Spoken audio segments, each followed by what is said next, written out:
بسم اللہ الرحمن الرحیم۔ شہادت حضرت علی رضی اللہ تعالیٰ عنہ۔ جب ابن ملجم نے کوفہ کی مسجد میں علی رضی اللہ عنہ کی پیشانی پر ایک ایسی تلوار سے وار کیا کہ جو زہر میں بچھی ہوئی تھی، جس کے وار سے آپ زخمی ہو گئے اور پھر اس کے 2 دن بعد آپ علیہ السلام کی شہادت ہو گئی تھی۔ شاید یہ واقعہ آپ نے پہلے بھی سن رکھا ہوگا، لیکن آج میں آپ کو یہ واقعہ ایک ایسی عینی شاہد کی گواہی کے ذریعے سنانا چاہتا ہوں کہ جس نے یہ منظر اپنی آنکھوں سے دیکھا تھا۔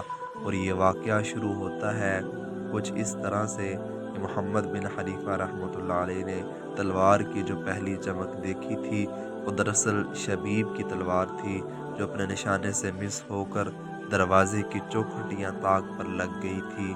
وہ وار حضرت علی رضی اللہ عنہ کو الگ نہ سکا، لیکن ابن حنیفہ رحمہ اللہ نے جو دوسری چمک دیکھی وہ ابن ملجم کا وار تھا، جو سیدھا علی رضی اللہ عنہ کی پیشانی پر لگا تھا۔ شبیب بعد میں پکڑا گیا، اس پر مقدمہ چلا اور عوام میں خوف و ہراس پھیلانے کے لیے جرم میں اسے قتل کر دیا گیا۔ وردان بھاگ کر اپنے گھر چلا گیا، اور جب وہ اپنی ریشمی پٹی اور تلوار اتار رہا تھا تو اس کا ایک کزن گھر کے دروازے میں داخل ہوا۔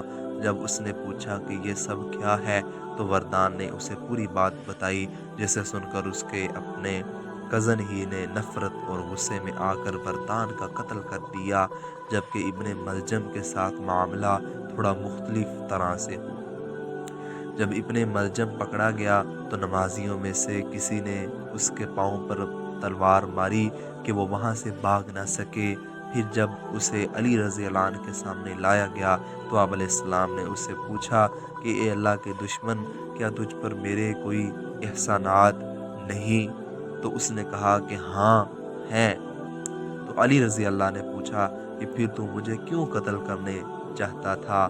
تو ابن ملجم نے کہا میں 40 دن تک استخارہ کرتا رہا کہ مخلوق میں سے جو بدترین خلائق ہوں وہ قتل ہو جائے۔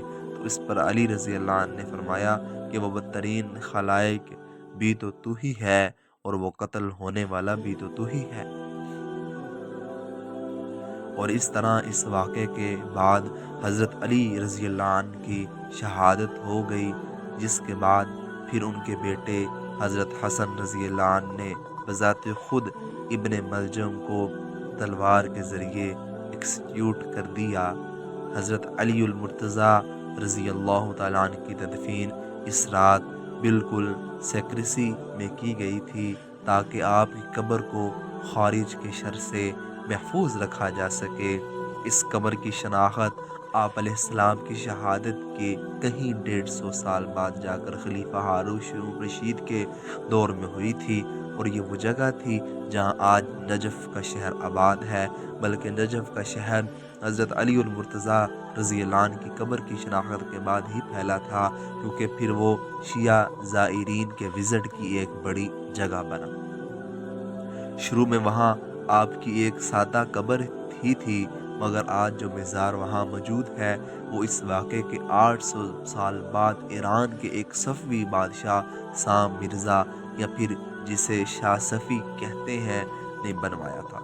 آپ علیہ السلام کی سیکریسی میں کی گئی تدفین کی وجہ ہی ہے کہ اختلاف آپ علیہ السلام کی قبر کے متعلق بھی ہے، جیسا کہ کچھ لوگ کہتے ہیں کہ اصل قبر دراصل افغانستان میں مزار شریف میں واقع مقام علی پر بنی ہوئی ہے، اور نقش بندی صوفیہ کی ایک بڑی تعداد آج بھی وہاں وزٹ کے لیے جاتی ہے۔ 12ویں صدی یعنی اسلام کے سنہرے دور میں شام کے ایک بہت بڑے شافی سکالر گزرے ہیں، حافظ ابن عساکر رحمۃ اللہ علیہ۔ ابن عساکر رحمۃ اللہ علیہ نے 80 جلدوں پر مبنی ایک بہت بڑی تاریخ کتاب لکھی تھی، تاریخ دمشق۔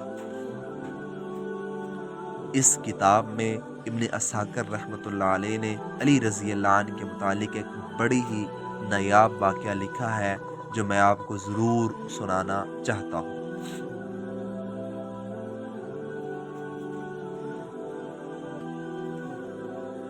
تاریخ دمشق میں امام احمد بن حنبل رحمۃ اللہ علیہ کہتے ہیں کہ حضرت علی رضی اللہ عنہ کے فضائل میں جس قدر روایات وارد ہوئی ہیں،